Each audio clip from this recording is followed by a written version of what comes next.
2008ஆம் ஆண்டு நான் திருச்சி மாவட்டத்தினுடைய காவல்துறை கண்காணிப்பாளராக இருக்கும்போது ஜனாதிபதி மாளிகையிலிருந்து எனக்கு ஒரு அழைப்பு. அழைத்தவர் மாமனிதர் APJ அப்துல் கலாம் அவர்கள். அழைத்ததனுடைய நோக்கம் என்ன தெரியுமா? உங்க ஊர்ல துறையூர்னு ஒரு ஊர் இருக்கா, உங்க டிஸ்ட்ரிக்ட்ல சரஸ்வதின்னு ஒரு பொண்ணு. அந்த பொண்ணு டிஸ்ட்ரிக்ட்ல ஃபர்ஸ்ட் மார்க் வாங்கியிருக்கு. ஆனால் ஏழ்மையின் காரணமாக அந்த பொண்ணு மேற்கொண்டு படிக்கணும்னு நினைக்கிது. அவங்க அம்மா அப்பா படிக்க வைக்க முடியல. அது மட்டும் இல்லை, 30 வயது வித்தியாசத்திலே 17 வயது கூட நிரம்பாத இந்த பெண்ணை 47 வயதுடைய தாய் மாமாவிற்கு 2ஆம் தாரமாக திருமணம் செய்து வைப்பதற்கு முயற்சி நடப்பதாக நான் அறிகிறேன். இது ஏதாவது கொஞ்சம் பண்ணுங்களேன், அந்த பொண்ணு படிக்கட்டும். இது சட்டப்படி தப்பு இல்லையா? அந்த கல்யாணம் குழந்தை திருமணம் அல்லவா? இப்படி தான் பேசுவார். சரின்ட்டு வச்சுட்டேன், கண்டிப்பாக செய்கிறேன்ட்டு. டிஎஸ்பி இன்ஸ்பெக்டர்லாம் அங்கே வர சொல்லிட்டு, பெற்றோர்களும் கவனமாக கேட்கின்றீர்கள்.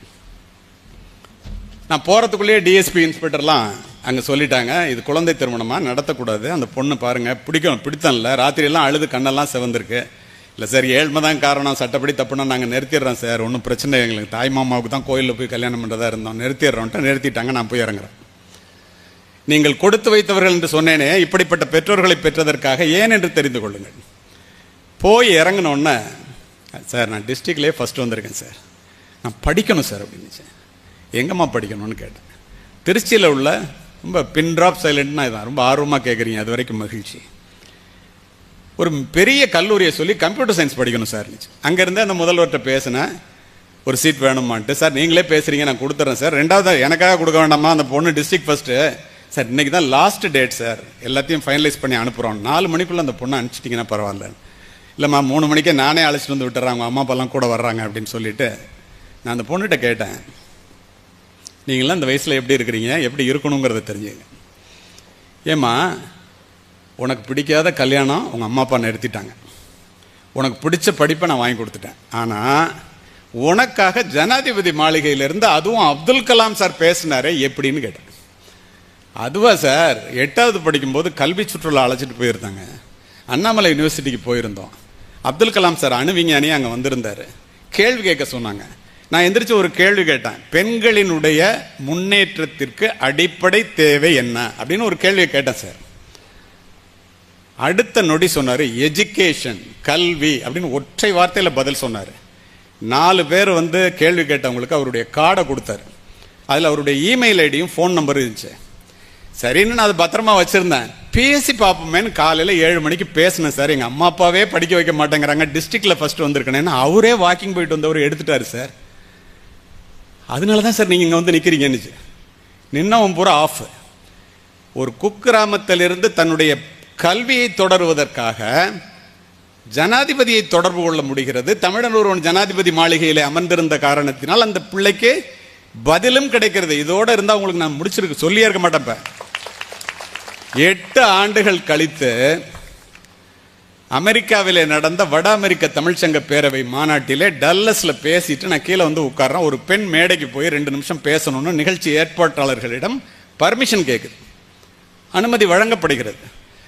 நான் மைக்ரோசாஃப்டில் வேலை பார்க்குறேன், சத்யாநாதல்லா இருக்கிறதுலேருந்து ஒரு 3rd ஸ்டேஜில் நான் இருக்கேன். எனக்கு ஒரு 4 லட்ச ரூபா ஒரு மாதம் சம்பளம். என் கணவர் என்னை விட குறைச்சி சம்பளம் வாங்குறாருங்க, வந்திருக்காரு கலிஃபோர்னியாவிலேருந்து. நான் அந்த மீட்டிங் வந்தேன்னொன்னே எல்லாரும் கேட்குறாங்க, ஏமா இதெல்லாம் சொல்கிறேன்ட்டு. அந்த பெண் என்ன சொன்னிச்சு தெரியுமா? ஐயா கலியமூர்த்தி அவர்களே, என்னை நீங்கள் மறந்திருக்கலாம், மேதகு மனிதர் அப்துல் கலாம் அவர்களையும் உங்களையும் என்னால் மறக்கவே முடியாது, ஏனென்றால் நான் தான் துறையூர் சரஸ்வதி என்று கூறி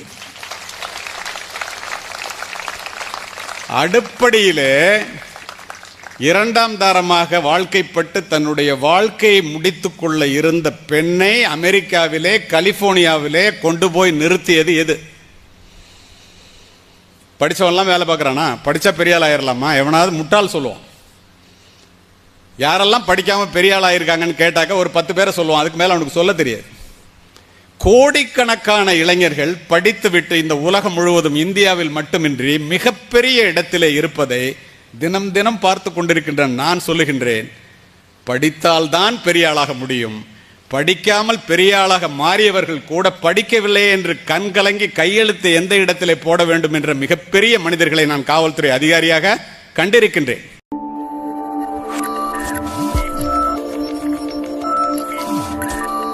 தி heart is no education at all சொன்னவன் மேதை அரிஸ்டாட்டில். பிழைப்பதற்காக நாம் எத்தனை மொழிகளை வேண்டுமானாலும் கற்றுக்கொள்ளலாம், ஆங்கிலம் அவசியம், அதில் இருவேறு கருத்துக்கு மாறுபாடு இல்லை. ஆனால் நீங்கள் ஒழுக்கமாக வளர வேண்டும் என்றால் வாழ்வதற்காக தாய் தமிழை நீங்கள் கற்றுக்கொண்டே ஆக வேண்டும் என்பதையும் இந்த பள்ளியிலே நான் பதிவு செய்ய விரும்புகின்றேன். அன்னசத்திரம் 1000 வைத்தல், ஆலயம் 10,000 நாட்டல், பின்னருள்ள தருமங்கள் யாவும் பெயர் விளங்கி ஒளிர நிறுத்தல், அன்ன யாவினும் புண்ணியம் கோடி ஆங்கோர் ஏழைக்கு எழுத்தறிவித்தல் என்ற புனிதமான இந்த கல்விப் பணியினை கையில் எடுத்து 37 ஆண்டுகளுக்கு முன்னால் இந்த விஜய் கல்விக் குழுமத்தை ஆரம்பித்து லட்சக்கணக்கான மாணவர்கள் தங்கள் வாழ்க்கையிலே அவர்களுடைய குடும்பத்திலே ஒளியேறுவதற்கு காரணமாக அமைந்து அமைதியாக இங்கே அமர்ந்திருக்கின்ற விஜய் கல்விக் குழுமத்தினுடைய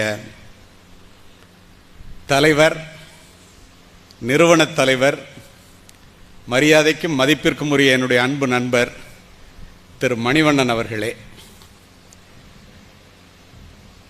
ஏட்டையும் பெண்கள் தொடுவது தீதென்றெண்ணினோர் மாய்ந்து விட்டார், வீட்டிற்குள்ளே பெண்ணை பூட்டி வைக்கும் விந்தை மனிதர் தலைகவிழ்ந்தார், பட்டங்கள் ஆள்வதும் சட்டங்கள் செய்வதும் பாரினில் பெண்கள் நடத்த வந்தோம் என்ற பாரதியினுடைய வரிகளுக்கிணங்க அவர் ஆரம்பித்த அந்த கல்விக் குழுமத்தை தோளோடு தோள் நின்று ஒரு அற்புதமான ஆலமரமாக வளர்த்தெடுப்பதற்கு காரணமாக அமைந்து எனக்கு முன் உரையாற்றி இங்கே அமர்ந்திருக்கின்ற மரியாதைக்குரிய இந்த கல்விக் குழுமத்தினுடைய தாளாளர் திருமதி செல்வி மணிவண்ணன் அவர்களே,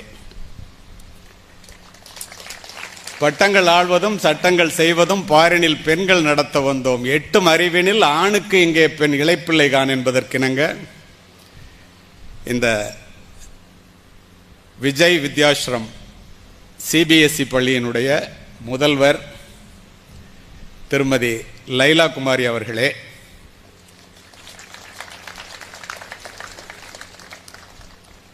எல்லாவற்றுக்கும் மேலாக வெள்ளத்தனையது மலர் நீட்டம் மாந்தர்தம் உள்ளத்தனையது உயர்வு என்ற வள்ளுவனின் வாக்கிற்கிணங்க உயர்ந்த உள்ளத்தோடு விஜய் வித்யாலயா மெட்ரிக் மேல்நிலைப் பள்ளியினுடைய முதல்வராக இங்கே உரையாற்றி அமர்ந்திருக்கின்ற மரியாதைக்குரிய உமா மகேஸ்வரி அவர்களே, தொட்டனைத்தூர் மணற்கேணி மாந்தற்கு கற்றனைத்தூரும் அறிவு என்பதற்கிணங்க கற்று தெளிந்து லட்சக்கணக்கான மாணவர்களுக்கு என்ன படிக்க வேண்டும், எங்கே படிக்க வேண்டும் என்று பல மாணவர்களுக்கு ஒரு வழிகாட்டியாக அமைந்து இதுபோல கூட்டங்களிலும் இது அல்லாமல் கேரியர் கைடன்ஸ் நிகழ்ச்சிகளிலும் தொலைபேசி வாயிலாக கேட்பவர்களுக்கு தங்களுடைய சந்தேகங்களையும் தொடர்ந்து நிவர்த்தி செய்து கொண்டிருக்கின்ற அருமை நண்பர் அஸ்வின் அவர்களே, ஈன்ற பொழுதிலும் பெரிதுவக்கும் தன் மகனை சான்றோன் என கேட்ட தாய் அல்லது தந்தை என்ற நிலையிலே பிள்ளைகளை பெரியவர்களாக மாற்ற வேண்டும் என்ற ஒற்றை சிந்தனையோடு இங்கு வந்து அமர்ந்திருக்கின்ற பெருமைக்குரிய பெற்றோர்களே, அறிவு சுடர் கொண்டு அறியாமை இருளகற்றுகின்ற ஆசிரியர் பெருமக்களே, இந்திய தேசத்தினுடைய எழில்மிக்க மாணவ செல்வங்களாக எனக்கு முன்னால் அமர்ந்திருக்கின்ற இந்த விஜய் கல்விக் குழுமத்தை சேர்ந்த மற்ற பள்ளிகளிலிருந்து வந்து இங்கு அமர்ந்திருக்கின்ற மாணவ மாணவிகளே, உங்கள் அத்துணை பேருக்கும் இந்த விழாவிலே என்னை அழைத்து சிறப்புரையாற்ற பணித்தமைக்கு என்னுடைய நெஞ்சார்ந்த நன்றியை தெரிவித்துக் கொள்கின்றேன். என்னுடைய உரையை துவங்குவதற்கு முன்னால் இப்படிப்பட்டதொரு அற்புதமான பள்ளியிலே, நான் ஆயிரக்கணக்கான பள்ளிகளிலே உரையாற்றுபவன், கிட்டத்தட்ட 15 வருடங்களாக பல லட்சம் மாணவர்களை நேரிலே பார்த்தவன். ஏன் இப்படி ஒரு அற்புதமான பள்ளி என்று சொல்லுகின்றேன் என்றால், இங்கு திருமதி உமா மகேஸ்வரி அவர்கள் பேசும்போது உங்களுடைய தாளாளரை பற்றி குறிப்பிடும்போது சொன்னார், நல்லா படிக்கிற பிள்ளைங்களை மட்டும் இல்லை, நல்லா படிக்காத பிள்ளைங்களையும் படிக்க வைக்கிறதுன்னு அப்படிங்கிறது நினைப்பில் அவங்க மாறுறதே இல்லை. இந்த இடத்துல நான் என்ன சொல்ல விரும்புகிறேன்னா, நன்றாக படிக்கின்ற பிள்ளைகளை விட நன்றாக படிக்காத பிள்ளைகளிடத்திலே அதிக அக்கறை காட்டுவது தான் ஆசிரியரினுடைய அடிப்படை பண்பு. ஏன் தெரியுமா? The best brain of the nation may be found in the last benches of the classroom. இதை முழுமையாக உணர்ந்த ஒரு தாளாளரிடம் நீங்கள் படித்துக் கொண்டிருக்கிறீர்கள் என்பதிலே எனக்கு மிக்க மகிழ்ச்சி. இங்க இவ்வளோ பெற்றோர்கள் இங்க உட்கார்ந்துருக்கிறாங்க. நீங்கள்லாம் இந்த பள்ளியில் படிக்கிறீங்க. இந்த பள்ளியில் படிக்கிறதுக்கு நீங்கள் ரொம்பவும் கொடுத்து வச்சவங்கன்னு நான் சொல்றதுக்கு காரணம் இல்லாமல் நான் யாரையும் புகழ்வதில்லை, எதையும் சொல்லுவதில்லை. ஏனென்றால் நான் ஒரு முன்னாள் காவல்துறை உயர் அதிகாரி. இதை இந்த இடத்திலே பதிவு செய்வதற்கு காரணம் உண்டு. இந்தியா முழுமையிலும் உங்களை விட திறமையானவர்கள், உங்களை விட அறிவானவர்கள், உங்களை விட மதிப்பெண்கள் அதிகமாக பெறுகின்றவர்கள் இது போன்ற நல்ல பள்ளிகளிலே சேருவதற்குரிய வாய்ப்புகள் இல்லாமல் இருப்பதை நான் தொடர்ந்து பார்த்து கொண்டே இருக்கின்றேன். ஆனால் இப்படிப்பட்டதொரு வாய்ப்பு உங்களுக்கு கிடைத்ததற்கு அடிப்படை காரணம் என்ன? உங்களுடைய ஒழுக்கமா, உங்களுடைய அறிவா, ஆற்றலா, திறமையா, மதிப்பெண்களா? அத்துணையும் இரண்டாம் பட்சம். ஒரே ஒரு மூல காரணம் என்ன தெரியுமா மாணவ செல்வங்களே? இந்த மனதிலே இப்போதே இந்த வயதிலேயே பதிவு செய்து கொள்ளுங்கள். வரப்பிலும் வயலிலும், வெயிலிலும் மழையிலும், அலுவலகத்திலும் வீட்டிலும், குளிரிலும் பனியிலும் விழுந்து புரண்டு பட்ட காயங்களையும் தழும்புகளையும் தாங்கிக் கொண்டு தனக்கு கிடைக்காத கல்வி தன் பிள்ளைகளுக்கு கிடைக்க வேண்டும், தான் அடையாத உயரத்தை தன் பிள்ளைகள் அடைய வேண்டும், தான் வாழாத வாழ்க்கையை தன் பிள்ளைகள் வாழ வேண்டும் என்று ஒற்றை சிந்தனையோடு முதுகெலும்பொடிய பாடுபடுகின்ற தந்தையையும் முழுவயிறு காணாமல் உன்னை வளர்க்கின்ற தாயையும் நீ பெற்றிருக்கின்ற காரணத்தினால் இந்த பள்ளியிலே படிக்கின்றாய் என்பதை முதலிலே மனதிலே பதிய வைத்துக்கொள். சமீபத்தில் அமெரிக்காவில் ஹூஸ்டனில் நான் பேசும்போது ஒரு வெள்ளை அமெரிக்க தாய் எழுந்து ஆங்கிலத்திலே கேட்டதை உங்களிடம் நான் சொல்லுகின்றேன். தமிழகத்தில் படிச்சுட்டு அமெரிக்காவில் வேலை செய்கிற பிள்ளைகள் எவ்வளவு அறிவாளிகளாக, எவ்வளவு ஒழுக்கம் உள்ளவர்களாக, எவ்வளவு மற்றவர்களுக்கு உதவி செய்பவர்களாக, பெற்றோர்களை பேணுபவர்களாக, தன்னுடைய குடும்பத்தை ஒழுங்காக நடத்துபவர்களாக, அறிவுள்ளவர்களாக எப்படி சார் இந்த மாதிரி பிள்ளைங்களை இந்த அம்மா அப்பாலாம் வளர்த்து தமிழகத்திலிருந்து அனுப்புகிறாங்க? நான் அங்கே ஆர்ட் ஆஃப் பேரண்டிங், அந்த அம்மா சொன்ன வார்த்தை, பிள்ளை வளர்ப்பு பற்றி நான் கற்றுக்கொள்ள வேண்டும் என்று விரும்புகிறேன் அப்படின்னு சொன்னாங்க. நான் கண்டிப்பாக எங்கள் பெற்றோர்கள்ட்டெல்லாம் போய் சொல்கிறேம்மா அப்படின்னு சொன்னேன். அடுத்த கேள்வி கேட்டாங்க, ஒய், வாட்ஸ் த ரீசன் அப்படின்னு, இதுக்கு என்ன காரணம்னு கேட்டாங்க. நான் ஒரே ஒரு காரணம் சொன்னேன். என்ன தெரியுமா? தனக்காக சமைக்காத அம்மாவும் தனக்காக சொத்து சேர்க்காத அப்பாவும் உலகத்திலே இந்தியாவை தவிர எந்த நாட்டிலும் இல்லை. we are living for the next generation. அடுத்த தலைமுறைக்காக வாழுகின்ற சமுதாயம் நாங்கள். அதனால தான் உங்களை உட்கார வச்சுட்டு இப்படி எல்லாரும் இவ்வளவு எதிர்பார்ப்புகளோட இந்த ஒரு பிள்ளை படித்து நல்லபடியாக ஒரு பெரிய வேலைக்கு போனால் தலைமுறை மாற்றத்தை உருவாக்க முடியும் என்ற நம்பிக்கையோடு இங்கே அமர்ந்திருக்கிறார்கள். சரி, ஏன் படிக்கணும், ஏன் படிக்கணும், எப்படி படிக்கணும் அப்படிங்கிறத பற்றி நானும், எங்கே படிக்கலாம், எதை படிக்கலாங்கிறத பற்றி அஸ்வினும் பேசுவார் அப்படின்னு பேசும்போதே மேடம் சொன்னாங்க. அவர்கள் சொன்னதையே கருப்பொருளாக்கி நான் பேச வேண்டும் என்று நினைக்கின்றேன். ஏன் படிக்கணும்? இப்போ இந்த மேடையில் உட்கார்ந்துருக்கிறவங்க எல்லாரையும் பாருங்கள். எல்லோரும் கோடீஸ்வரர்கள் என்ற காரணத்தினால் இந்த மேடையிலே நான் உட்பட அழைக்கப்பட்டிருக்கிறோமா என்றால் இல்லை. பிறகு எதற்காக அழைக்கப்பட்டிருக்கிறோம்? ஏன் அழைக்கப்பட்டிருக்கோம் தெரியுமா? எக்குடி பிறப்பினும் யாவரே ஆயினும் அக்குடியில் கற்றோரை மேல் வருகவென்பர். எந்த ஜாதி மதம் குலம் ஏழை பணக்கார ஒன்றும் கிடையாது. நீ படிச்சுட்டேன்னா மேடைக்கு வாடான்னு கூப்பிட்டே ஆகணும். ஏன் தெரியுமா? அறிவுடை ஒருவனை அரசனும் விரும்புவான். அரியாசனத்தில் இருப்பவர்களிடம் சரியாசனம் தருவது கல்வி. மன்னரும் மாசற கற்றோனும் சீர்தூக்கின் மன்னரில் கற்றோன் சிறப்புடையோன். மன்னர்க்கு தன் தேசமல்லால் சிறப்பில்லை, கற்றோர்க்கு சென்ற இடமெல்லாம் சிறப்பு. அதுக்காக தான் உட்காரு. 5ஆம் வகுப்பு மட்டுமே படித்த என்னுடைய ஏழை தந்தை, உங்க அப்பால கூட சில பேர் படிக்காதவங்களா இருக்கலாம், என்கிட்ட சொல்லுவாங்க, தம்பி உங்க அப்பா அம்மா உங்ககிட்ட சொல்ற மாதிரி நீ மட்டும் படிச்சுட்டேன்னா உலகத்தில் எந்த மூலைக்கு போனாலும் உன்கிட்ட இருந்து எது போனாலும் இந்த கல்வி மட்டும் போகாதுப்பா, எங்களால் படிக்க முடியலப்பா, வசதி இல்லை, ரொம்ப கஷ்டப்பட்டு உன்னை படிக்க வைக்கிறோம்ப்பா, தயவுசெய்து படிடாமாங்க. சொல்றது அப்பாவாச்சேன்னு நானும் படித்தேன். ஒரு காவல்துறை உயரதிகாரி ஆனா அதெல்லாம் விட்டுருங்க. இப்போ என்னை பற்றி இங்கே இன்ட்ரடியூஸ் பண்ணும்போது சொன்னாங்களே, ஜனாதிபதி பதக்கம் உட்பட பதக்கம் பெற்றவர், துப்பாக்கி சுடுதலில் 3 முறை தங்கமெல்லாம் சொன்னாங்க. நீங்கள்லாம் கை தட்டினீங்க. ஆனால் ஒன்று உண்மையை சொல்லட்டுமா? அருமை மாணவ செல்வங்களே, மனதிலே பதிய வைத்துக் கொள்ளுங்கள். என்னுடைய பணி நிறைவிற்கு பிறகு நான் உயிராக நேசித்து உடுத்தி இருந்த காக்கி உடை என்னிடத்திலே இல்லை. நான் வாங்கிய பதக்கங்கள் ஜனாதிபதி பதக்கம் உட்பட என்னுடைய மார்பகத்தை அலங்கரிக்கவில்லை. ஆனால் மாணவ செல்வங்களே, என்னுடைய தந்தை சொன்னதைப் போல நான் படித்த கல்வி மட்டும் என்னிடத்திலேயே இருக்கின்ற காரணத்தினால் உலகம் முழுவதும் சென்று உரை நிகழ்த்துகின்றேன். இன்று உங்களிடம் உரை நிகழ்த்தி கொண்டிருக்கின்றேன். வேற என்ன காரணம் சொல்லுங்க? படித்தவர்கள், படிக்காதவர்கள், ஏழைகள், பணக்காரர்கள், உயர்ந்தவர்கள், தாழ்ந்தவர்கள், யாராக இருந்தாலும் ஒருவரை ஒருவர் பார்க்கும்போது கேட்கின்ற முதல் கேள்வி என்ன? எவ்வளவு பணம் வச்சிருக்கீங்கன்னா? இல்லையே. புள்ள என்ன படிக்குது?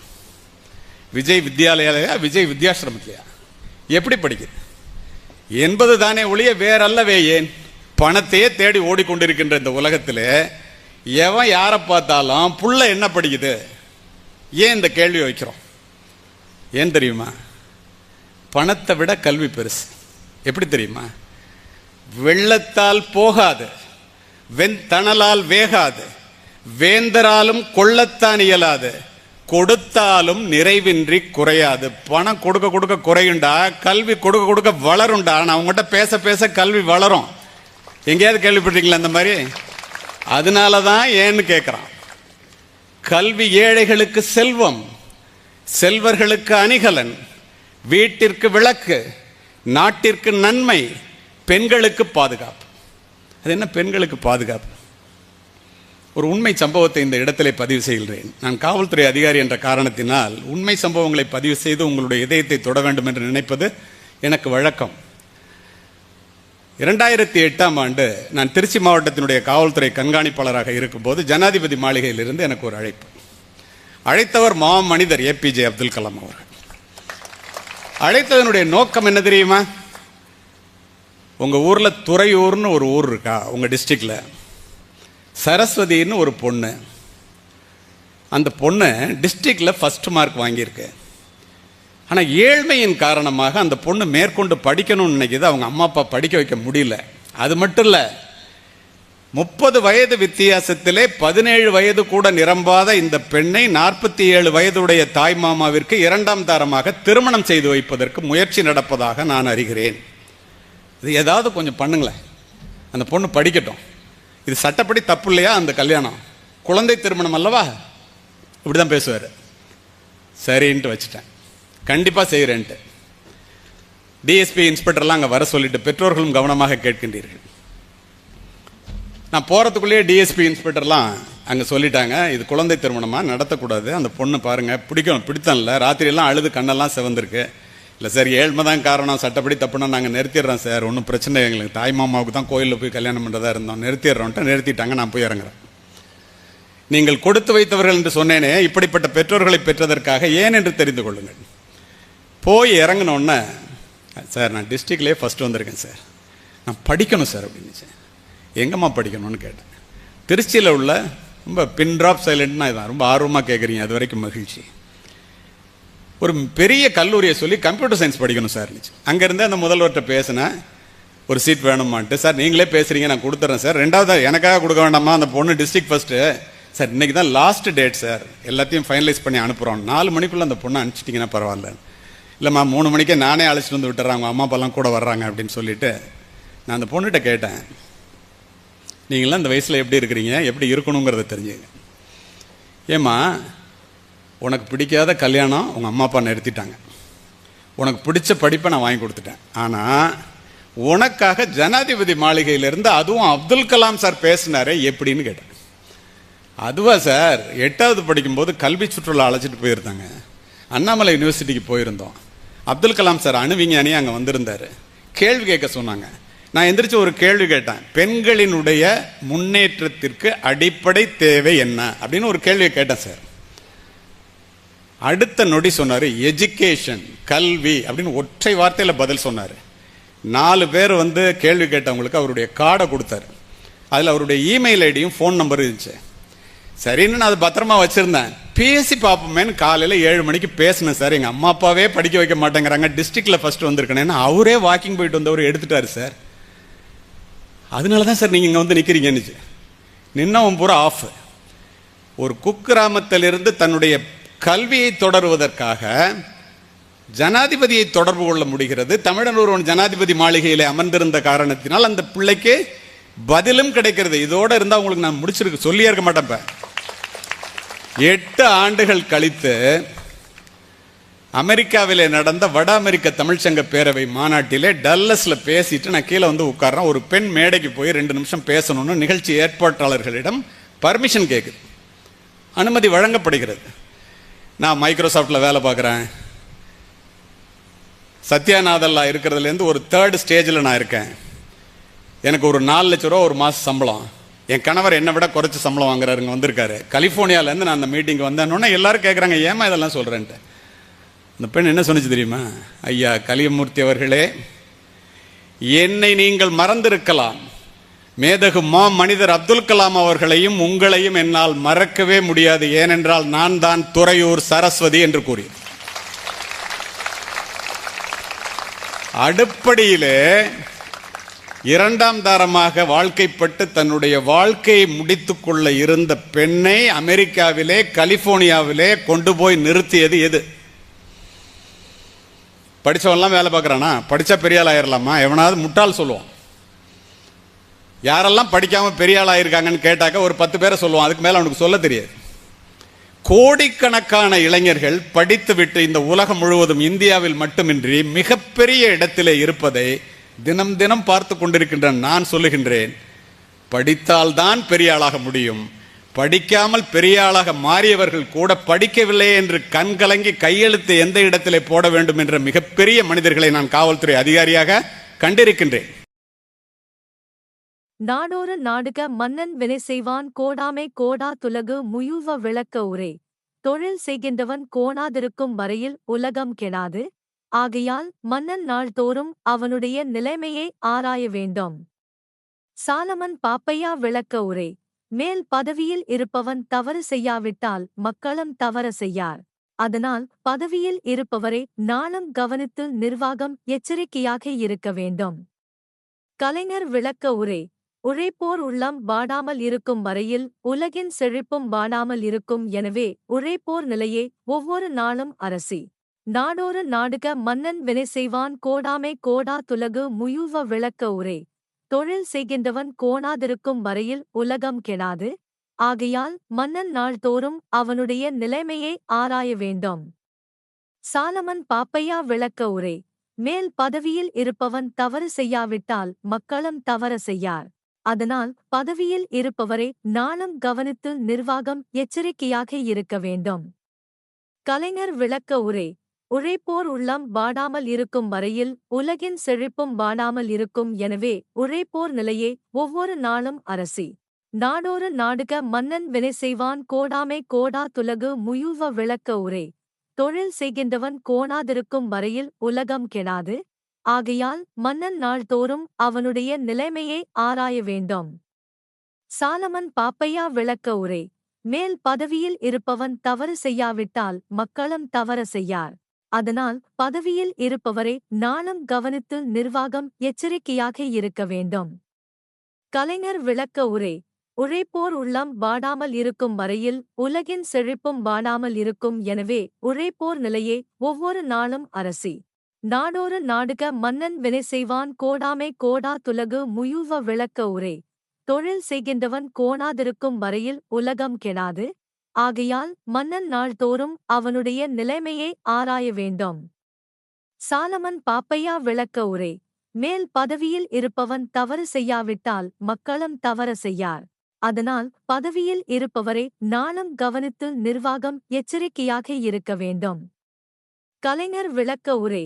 உழைப்போர் உள்ளம் வாடாமல் இருக்கும் வரையில் உலகின் செழிப்பும் வாடாமல் இருக்கும். எனவே உழைப்போர் நிலையே ஒவ்வொரு நாளும் அரசி. நாடோறு நாடுக மன்னன் வினை செய்வான் கோடாமை கோடா துலகு முயுவ விளக்க உரை. தொழில் செய்கின்றவன் கோணாதிருக்கும் வரையில் உலகம் கெடாது. ஆகையால் மன்னன் நாள்தோறும் அவனுடைய நிலைமையை ஆராய வேண்டும். சாலமன் பாப்பையா விளக்க உரை. மேல் பதவியில் இருப்பவன் தவறு செய்யாவிட்டால் மக்களும் தவற செய்யார். அதனால் பதவியில் இருப்பவரை நாளும் கவனித்து நிர்வாகம் எச்சரிக்கையாக இருக்க வேண்டும். கலைஞர் விளக்க உரை. உழைப்போர் உள்ளம் வாடாமல் இருக்கும் வரையில் உலகின் செழிப்பும் வாடாமல் இருக்கும். எனவே உழைப்போர் நிலையே ஒவ்வொரு நாளும் அரசி. நாடோறு நாடுக மன்னன் வினை செய்வான் கோடாமை கோடா துலகு முயுவ விளக்க உரை. தொழில் செய்கின்றவன் கோணாதிருக்கும் வரையில் உலகம் கெடாது. ஆகையால் மன்னன் நாள்தோறும் அவனுடைய நிலைமையை ஆராய வேண்டும். சாலமன் பாப்பையா விளக்க உரை. மேல் பதவியில் இருப்பவன் தவறு செய்யாவிட்டால் மக்களும் தவற செய்யார். அதனால் பதவியில் இருப்பவரை நாளும் கவனித்து நிர்வாகம் எச்சரிக்கையாக இருக்க வேண்டும். கலைஞர் விளக்க உரை.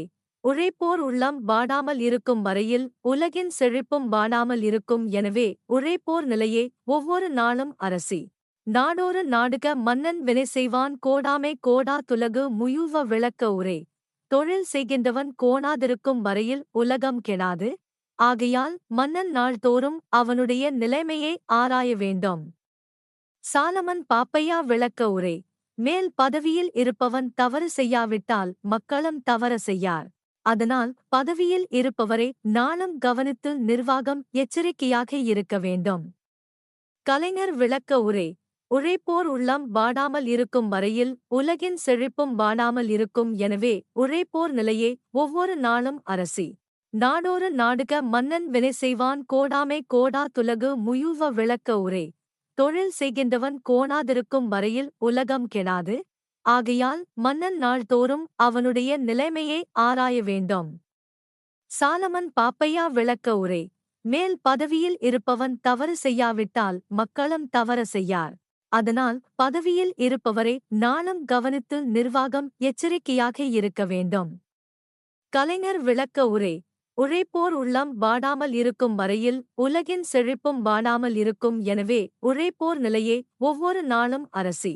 நாடோறு நாடுக மன்னன் வினை செய்வான் கோடாமை கோடா துலகு முயுவ விளக்க உரை. தொழில் செய்கின்றவன் கோணாதிருக்கும் வரையில் உலகம் கெடாது.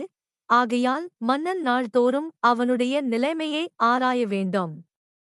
சாலமன் பாப்பையா விளக்க உரை. மேல் பதவியில் இருப்பவன் தவறு செய்யாவிட்டால் மக்களும் தவற செய்யார். அதனால் பதவியில் இருப்பவரை நாளும் கவனித்து நிர்வாகம் எச்சரிக்கையாக இருக்க வேண்டும். கலைஞர் விளக்க உரை. உழைப்போர் உள்ளம் வாடாமல் இருக்கும் வரையில் உலகின் செழிப்பும் வாடாமல் இருக்கும். எனவே உழைப்போர் நிலையே ஒவ்வொரு நாளும் அரசி. நாடோறு நாடுக மன்னன் வினை செய்வான் கோடாமை கோடா துலகு முயுவ விளக்க உரை. தொழில் செய்கின்றவன் கோணாதிருக்கும் வரையில் உலகம் கெடாது. ஆகையால் மன்னன் நாள்தோறும் அவனுடைய நிலைமையை ஆராய வேண்டும். சாலமன் பாப்பையா விளக்க உரை. மேல் பதவியில் இருப்பவன் தவறு செய்யாவிட்டால் மக்களும் தவற செய்யார். அதனால் பதவியில் இருப்பவரை நாளும் கவனித்து நிர்வாகம் எச்சரிக்கையாக இருக்க வேண்டும். கலைஞர் விளக்க உரை. உழைப்போர் உள்ளம் வாடாமல் இருக்கும் வரையில் உலகின் செழிப்பும் வாடாமல் இருக்கும். எனவே உழைப்போர் நிலையே ஒவ்வொரு நாளும் அரசி.